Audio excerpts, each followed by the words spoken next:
Future Sense is a podcast edited from the radio show of the same name, broadcast on Bay FM in Byron Bay, Australia at bayfm.org.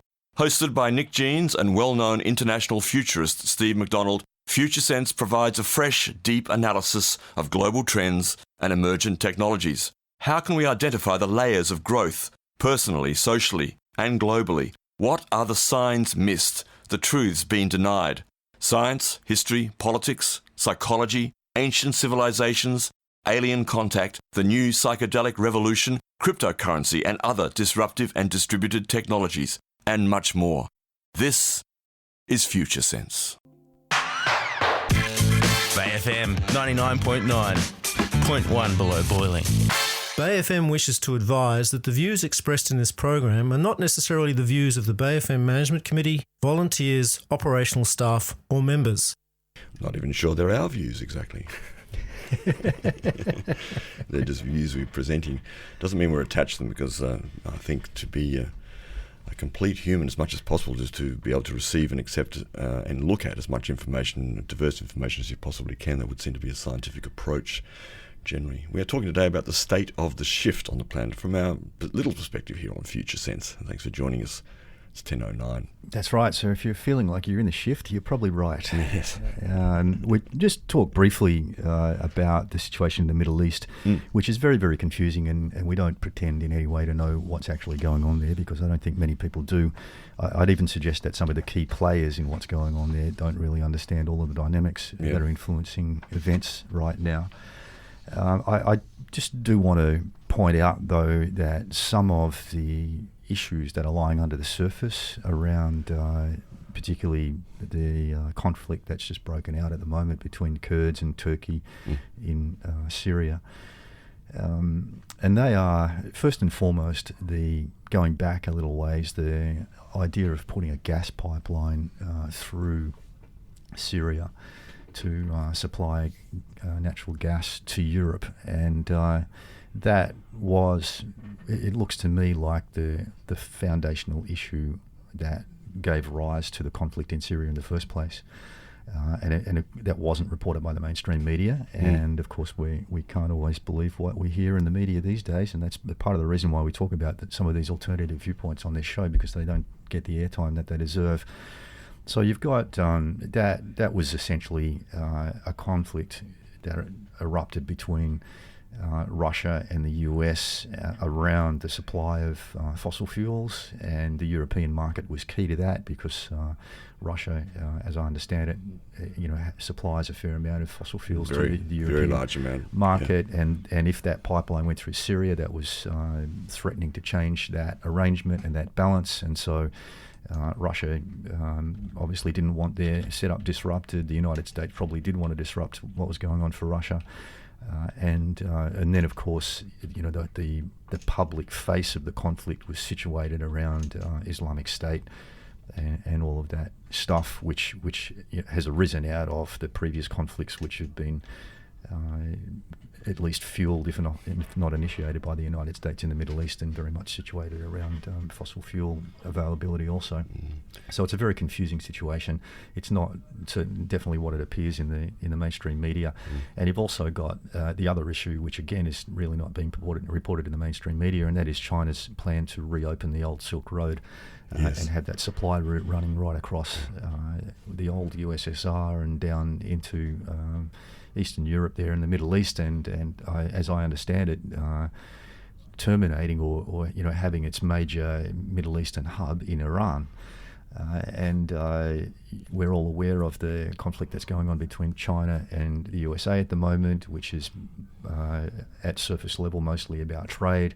At a deeper level, there's probably a lot of cyber warfare and stuff going on there. It's a battle of an established old superpower and what's seen to be an emerging superpower. and also having a big influence on what's happening in the Middle East, but again, not being reported in the mainstream media. So, so you've got the USA, you've got China, you've got Russia, and then you've got the local countries and their respective circumstances all feeding into what's happening in the Middle East, which makes it extremely confusing. And thus allegiances are changing at all times, and very hard to know who's on whose side. Yeah, just on those statistics, 30% of the EU's petroleum oil imports and 39% of total gas imports come from Russia. That was in 2017. That's a lot. Yeah. So very dependent on Russia, Europe, and clearly if they can own more of the resources and the pipelines that go into these countries, then there's a financial windfall for Russia or for whatever country owns and controls these resources. Exactly. So you can see how opponents of Russia might have been very interested in opening up that pipeline supply through Syria itself, which of course required controlling that country, and hence all of the conflict that's been going on there. I also want to mention that Trump's pulling out of the small contingent of US troops which is left in northern Syria, which seemed to open the door to Turkey to go in and attack the Kurds as they're doing at the moment. In situations like this, and this is similar to something that I've experienced personally, which was when I was in the military and got deployed to Somalia in the early 1990s to bring peace to what was a fairly violent conflict going on there, and which was increasing a humanitarian catastrophe by stopping the United Nations from feeding people who were starving. And what I witnessed in that experience was that we went in there as an external artificial influence, and we certainly did create peace for as long as we were there, but as soon as we left, the peace was no longer. And I honestly had a sense on about the second day that I was in Somalia that we weren't going to fix the underlying issues that were causing the problem there. We could certainly temporarily stop the violence, and we did. But in terms of the underlying problems which needed to be resolved, they weren't being addressed at all. No. And the same, of course, has been going on in the Middle East. So the underlying problems and conflicts that sit there at a very deep level are, of course, disrupted by the influence of outside countries coming in with military forces. But at the end of the day, when the dust settles, those problems are still there. And so as soon as you take the US influence out, for example, all of those old problems are going to bubble back up again, and they need to resolve themselves. Water needs to find its own level. Yes, water needs to find its own level. In some ways, that's a really simple way of looking at it, and a way to justify perhaps the more hands-off that we are with other countries, the better, especially the great United States of America, which has involved itself in the affairs of so many countries for the last 100 years, if not more. It's almost unbelievable. And most of you out there who probably listen to this kind of show and to this station would be very aware of that project of America that seems to be perhaps coming to an end. And as you said earlier, China, as perhaps the new empire rising, is another equation altogether. And the US perhaps is wisely under Trump, maybe one of the wise things he is doing is, although sort of randomly it would seem, withdrawing US troops from these regions, and perhaps that's ultimately a positive. Yeah, and the scientific industrial mindset, particularly in the case of the United States, has led to war becoming part of a business model with a massive military industrial complex, which of course Eisenhower warned against. 1960, after the end of World War II, and it's a way of making money. It's a massive way of making money, and I don't see that happening in China.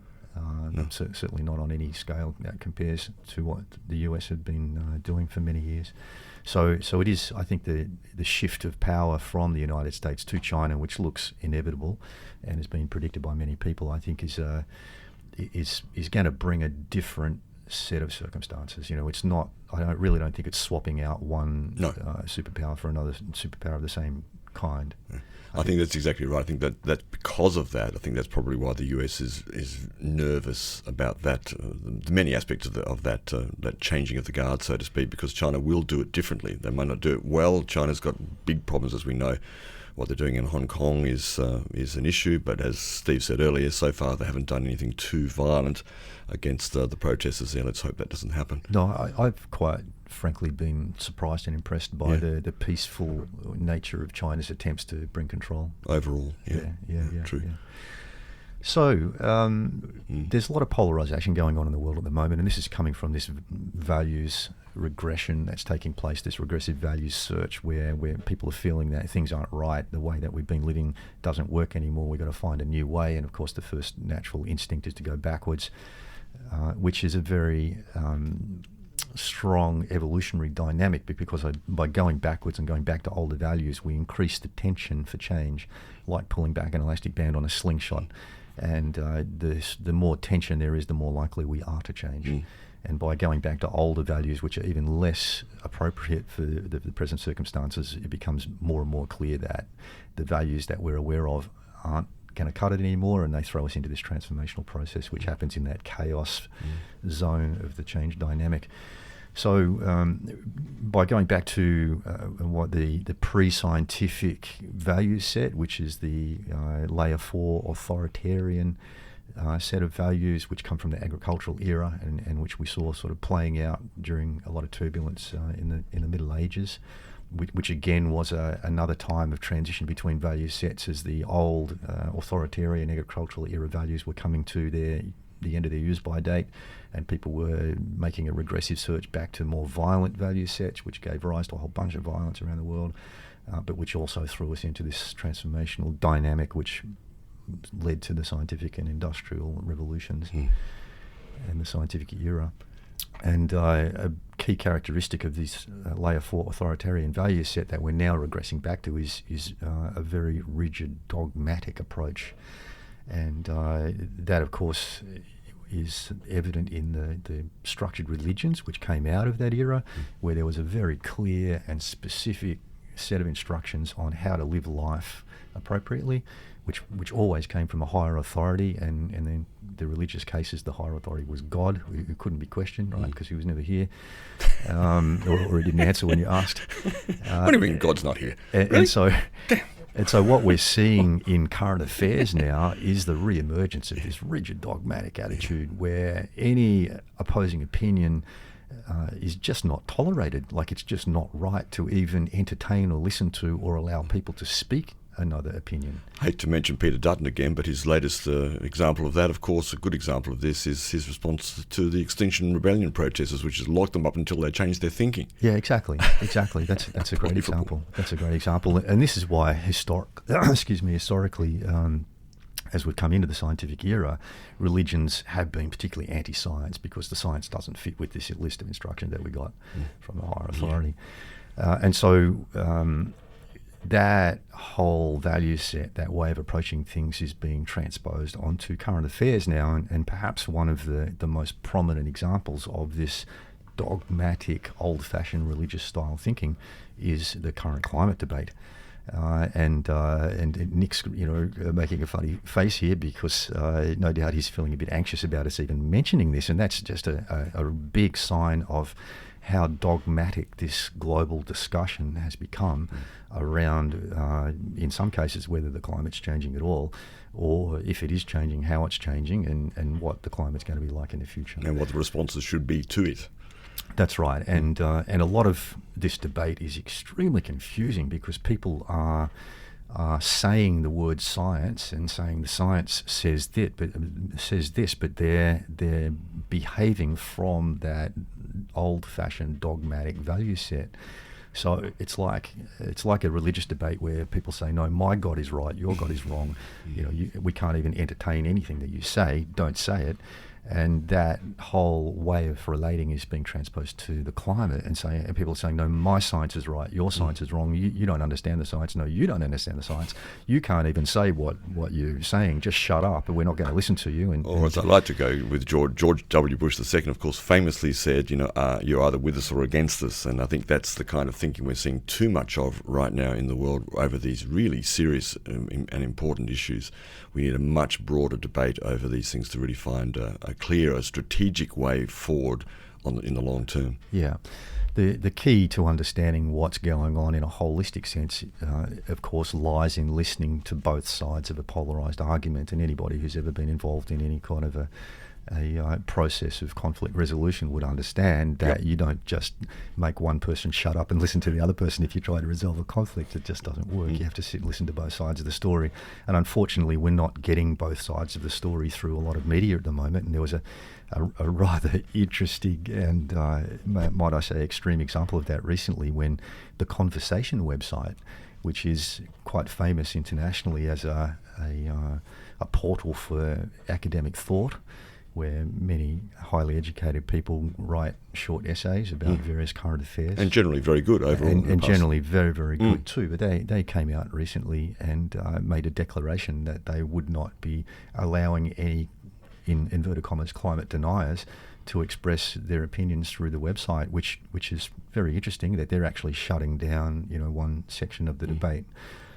And this is essentially anti-scientific behaviour, anti-scientific thinking, which harks back to this pre-science era, pre-science set of human values. And of course, we're not saying that climate is not changing. Climate has always changed. We're not saying either on this program that climate is not changing perhaps more than it was, or in some other way that we don't understand. But certainly what is happening is that we are aware of it on a global level, but we're also aware of the incredible environmental damage that has been done generally on this planet, not just to the weather, perhaps to climate, but to the rivers, to the oceans, to the forests, to the soil, to these things. And in some ways, perhaps that broader conversation needs to be taken on, I think, a bit more. That's my personal opinion at this point in time. Yeah, and in favour of embracing the polarity, we do sometimes talk about science, which we believe takes a more complex approach to the climate issue and is worth listening to, but which is actually being suppressed in the mainstream media. And we have a story here today which involves a letter that was written to the United Nations and presented to the United Nations by a group of 500 scientists and professionals on the same day that Greta Thunberg spoke to the United Nations in the New York gathering. And of course, Greta absolutely dominated the media coverage from that particular event, and this does not seem to have been reported in the mainstream media.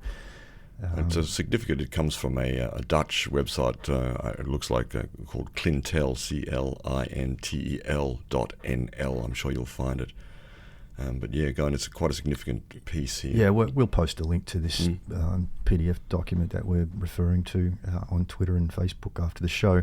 So it's titled, "There is no climate emergency." And the opening paragraph says, "A global network of 500 scientists and professionals has prepared this urgent message. Climate science should be less political, while climate policies should be more scientific. Scientists should openly address the uncertainties and exaggerations in their predictions of global warming, while politicians should dispassionately count the real benefits as well as the imagined costs of adaptation to global warming, and the real costs as well as the imagined benefits of mitigation." It says a bit long. It says, "Our advice to political leaders is that science should strive for a significantly better understanding of the climate system, while politics should focus on minimising potential climate damage by prioritising adaptation strategies based on proven and affordable technologies." There's quite a lot in that, but that's a fairly reasonable statement to me. Yeah, and it's actually a fairly brief document. It doesn't go into a lot of detail at all, but the longest part of the document is the list of 500 scientists from around the world who have put their names to this statement from a whole bunch of different countries, and many countries that aren't necessarily obvious in terms of what's been covered by the mainstream media. There's a lot of scientists from Northern European countries, which have generally been regarded over the years as being more progressive in terms of the emergence of more complex values, and some scientists that we've spoken about previously on the show, such as Dr. Valentina Zarkova, who's an astrophysicist and mathematician, who is based in the UK at the moment, who's done some amazing research on solar dynamics, which point to solar forcing as an influence on the climate, contrary to mainstream narratives. And of course, as always, you've got to do your own research. I had briefly a look at a couple of just picked at random a couple of the individual scientists in this list just to see who they were, as much as I could very quickly, because I only received this late last night. And it's because there's a lot of press out there about the influence of money from various corporations and interest groups around the world to support climate denialism. We're not talking about that here. We're talking about an expansion of the debate to open up the discourse to a richer and more complex way of looking at these issues. It seems to us, it seems to me for sure as I've gone on, that we are seeing and receiving an ever-increasing sort of truncated and narrow version of the science out there, and we need to do better than that. That's for sure. If we're going to really find the right, if so to speak, the appropriate strategies, as was said before in that piece. That's right, and even science itself is polarised at the moment. You know, there are scientists with appropriate qualifications who are arguing on both sides of the fence here, and it's important, if we're going to understand what's really going on and deepen our understanding of climate dynamics, that we embrace both sides of science and all of the polarised opinions that are contributing to the current circumstance, to actually find somewhere in there the truth of what we face coming down the track. And if these scientists are correct in claiming that there is no climate emergency, and I assume what they mean by that is that the climate is just doing what it's always done, and that is changing. And what we're seeing is just another iteration of natural cycles, which have been repeating as long as we know. And that does not discount the fact that a human emergency might be approaching. So, yes, you know, part of the loss of value in this polarised climate discussion is we're losing the distinctions between some very, very fine issues, some very detailed issues, some very complex issues. Yeah. And we're seeing the conflation of issues like pollution of the atmosphere and climate change, which are actually two different things. And I don't think anybody would really argue that humanity doesn't need to clean up its act and stop polluting our biosphere, but that people are being lumped together into these two camps, and you're either, if you're against anything, then you're against everything, from the point of view of the other side of the polarised parties. But we are seeing on this show good evidence from various people who have a good record of accurate predictions of natural cycles that there may be a human emergency approaching, which is revolving around our capacity to cope with and adapt to climate change. Yeah. And if the climate change is faster than we can adapt as humans, then we are facing serious disruption of things like food production, massive population mobility as people are no longer able to live in certain areas of the planet. And these are the things that our politicians and leaders really need to be focusing on, is our capacity to adapt and how we might need to adapt, rather than just arguing who's right and who's wrong. I mean, this is really fantastic. Just this simple statement, Steve, to me anyway, the notion of adaptation. We don't really hear about adaptation. We're hearing about ourselves in response to what appears to be a crisis. One or the other, doesn't really pick any crisis whatsoever. But we never really talk about how we adapt enough, I don't think, and our capacity to do so, which is really what we're about on this show, that we actually have capacity as individuals, as communities, and globally to shift, to move to a bigger paradigm, if you will, a greater version of events that encompasses more complexity, that we're actually capable of understanding complexity more if we give ourselves the space and time and energy to do so, rather than to fix yourself in a position. Be open to the possibility that we can adapt to what is genuinely serious crises on this planet. There's no doubt about that. Very, very true. Very, very true. Let's take a break. Yeah. You're resonating right now on Future Sense with Steve McDonald and Nyck Jeans. You are tuned to Future Sense. It's 10:36 here, talking a little bit about the state of the shift here today on Future Sense. And particularly the need for us to adapt to what may be coming down the track. And we've just been talking about climate change and the need to adapt to that. And there's been some really interesting weather happening, which we're just going to skip through very, very quickly.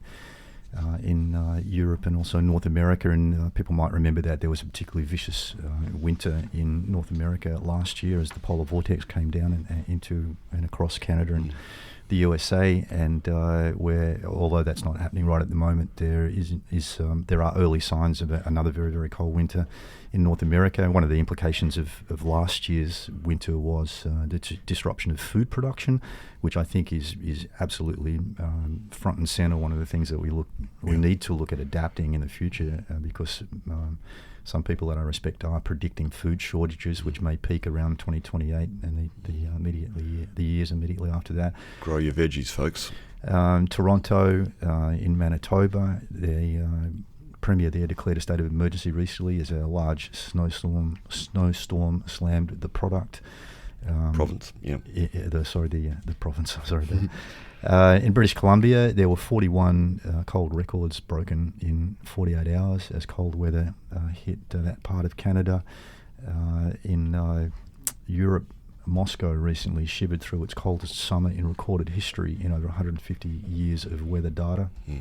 And these things are all very real and happening in the real world as opposed to happening in computer models. And I think that's a very important aspect of the whole climate discussion, is we need to distinguish what's being predicted in a computer model and what is actually happening in the real world. And those things are often not the same at the moment. And we're disappointing here, of course, to the complexity of this space. It's not one direction. It's unpredictable, or certainly less predictable than we think it is, much less predictable than we think it is.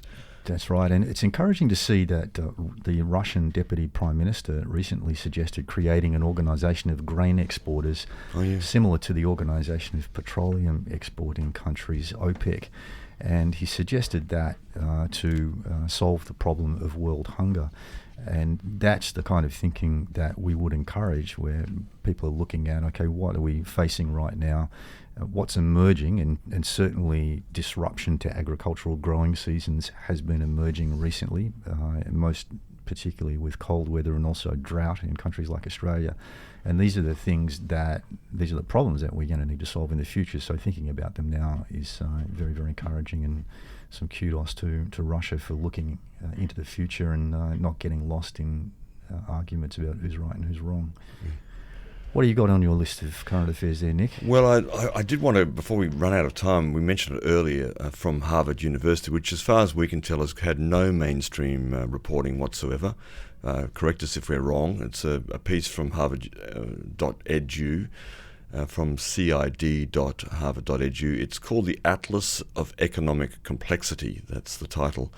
By the Growth Lab at Harvard University. The Harvard Growth Lab's research and data visualization tool used to understand the economic dynamics and new growth opportunities for every country worldwide. This is a very, very in-depth analysis of the economic trajectory of all the countries in the world.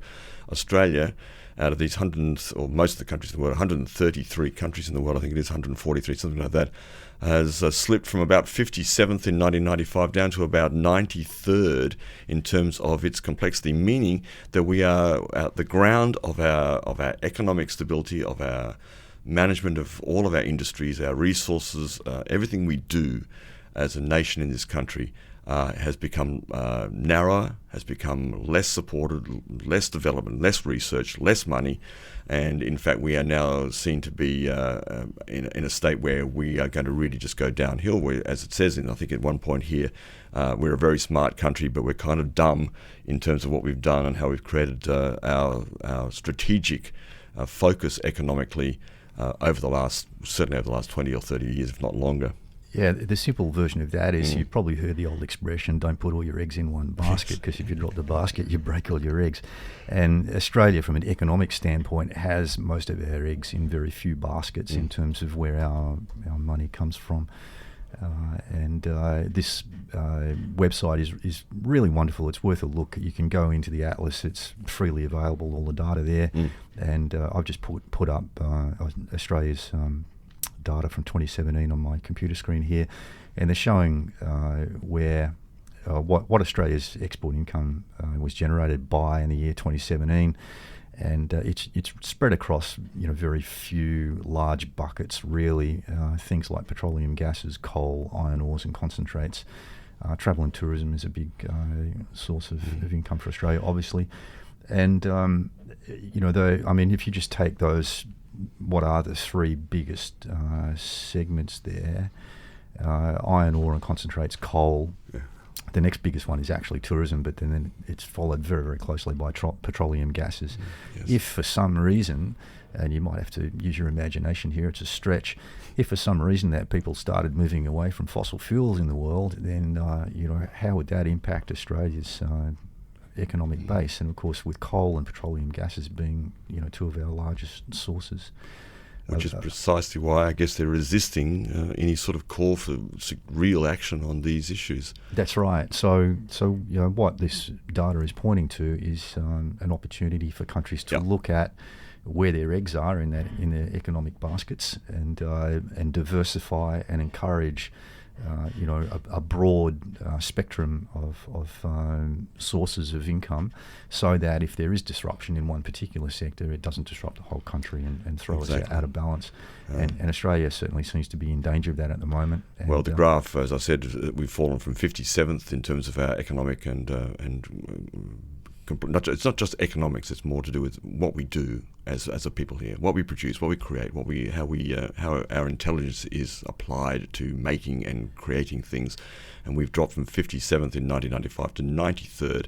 Says Australia is less complex than expected for its income level. As a result, its economy is projected to grow slowly, and that projection is about 2.2% annually over the coming decade, ranking in the bottom half of countries globally. This positions itself very badly unless we do something quite significantly different pretty quickly, I'd imagine. That's right. And for our leaders to apply some intelligence to this problem, they need to have some intelligence, and that seems to have been a little bit rare over recent years, where, as we were talking about earlier in the show, as old systems start to decay, they attract less attention from more capable people, and that, I don't think anyone would argue that we're seeing a dumbing down of our political processes globally at the moment.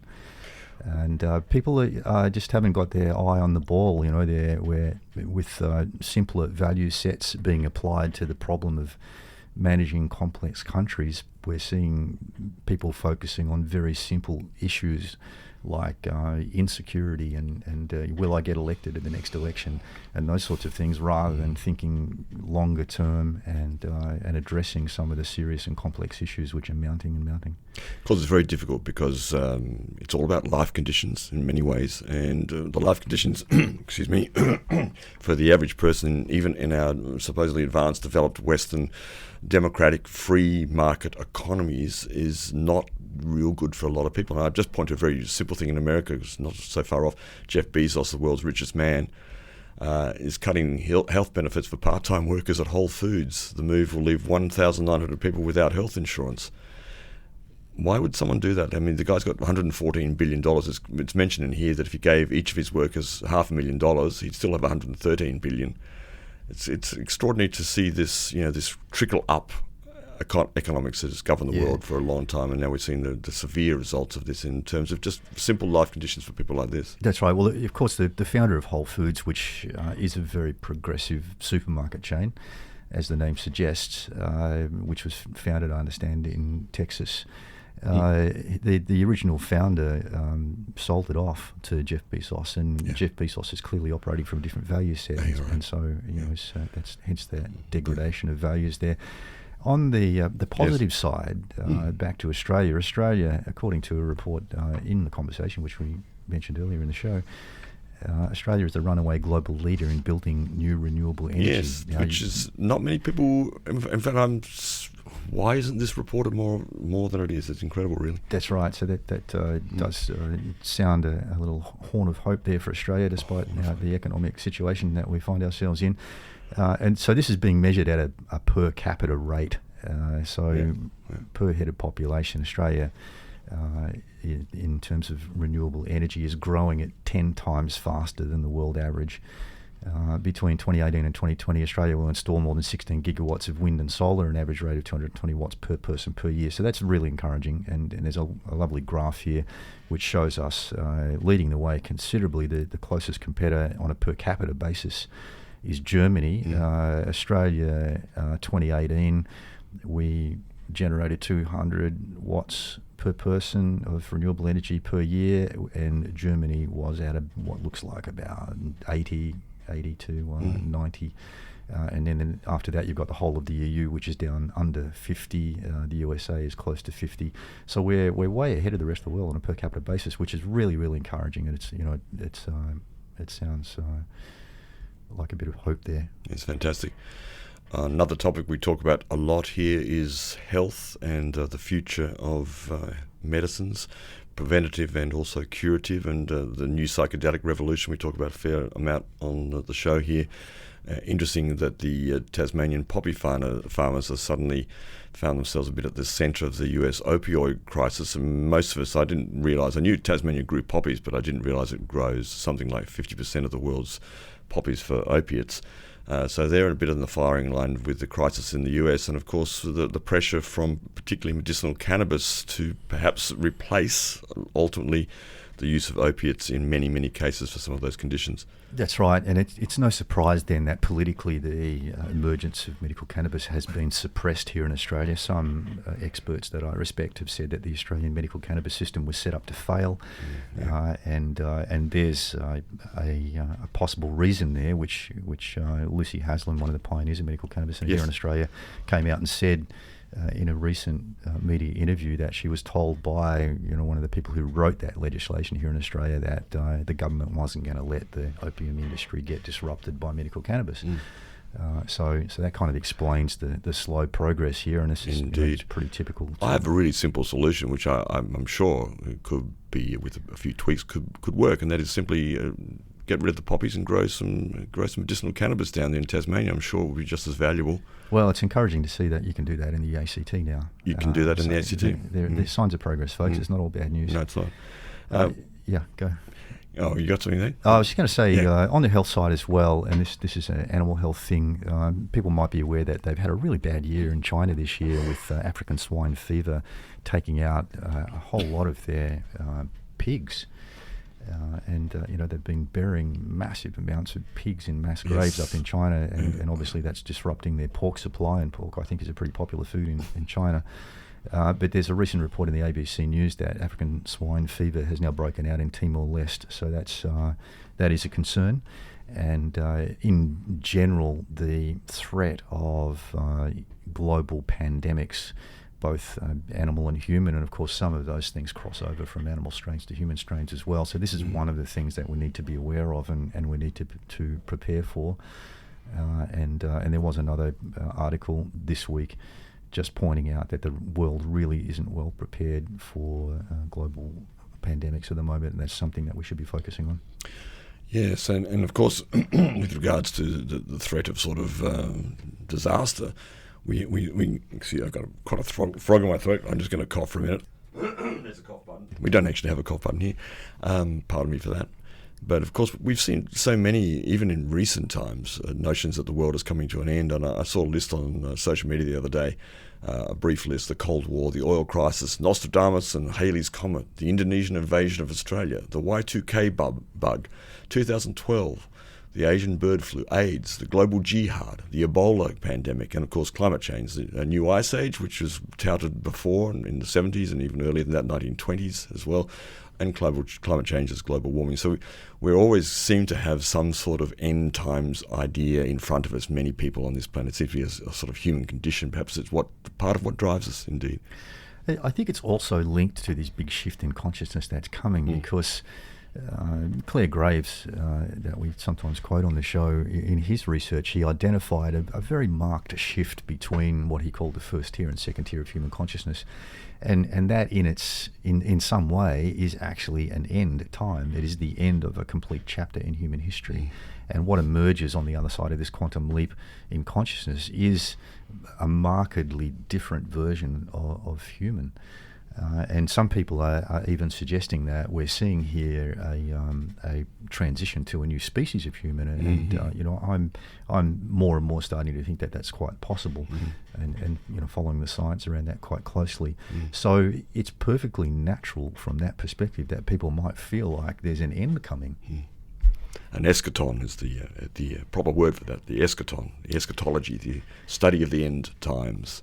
And there's for thousands of years, as you're saying, really at crucial points, humanity has always feared the asteroid, the comet, the dark of the moon, and various other things that portend something horrific and final arriving for us. So clearly, it's part of our DNA almost that we think this way to a degree. Yes, it's coded in. It's coded into those value systems, and this is the interesting thing about coming at this whole discussion from a consciousness point of view, is looking at how our consciousness seems to be coded in the same way that a computer is coded to shape us to think in certain ways, given a particular level of complexity of our life conditions, and how those ways of thinking and coping and behaving shift when the life conditions reach a certain level as they increase. It's quite fascinating. I mean, the word consciousness is a word that science still avoids, although there is increasing interest in the idea of consciousness. I just wondered, just as we've got a minute or so,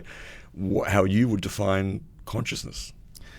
Look, it's such a broad topic. Yeah. I mean, I guess to me, the most fundamental definition would be that which enables us to be aware of reality, and not just to be aware of reality, but to interact with reality, to interpret reality, to make sense of reality. And of course, reality itself being, perhaps a moving feast, but certainly having perhaps different levels or layers, because most people apprehend or think they're aware of reality in one level, but perhaps are missing other places. And that may just be in human interaction, being able to read another person's response and reactions and emotional responses to something, for example. Yeah, well, it's fair to say that when a person is living according to a particular set of values in this layered arrangement of different layers of consciousness, that they are essentially living in a world of its own. They're interpreting the world in a very particular way,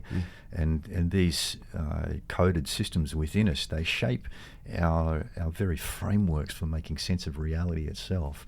And to give a couple of really crude examples, I mean, at the third layer, reality is like a jungle where you've got to fight to survive, and so everything is interpreted through that lens.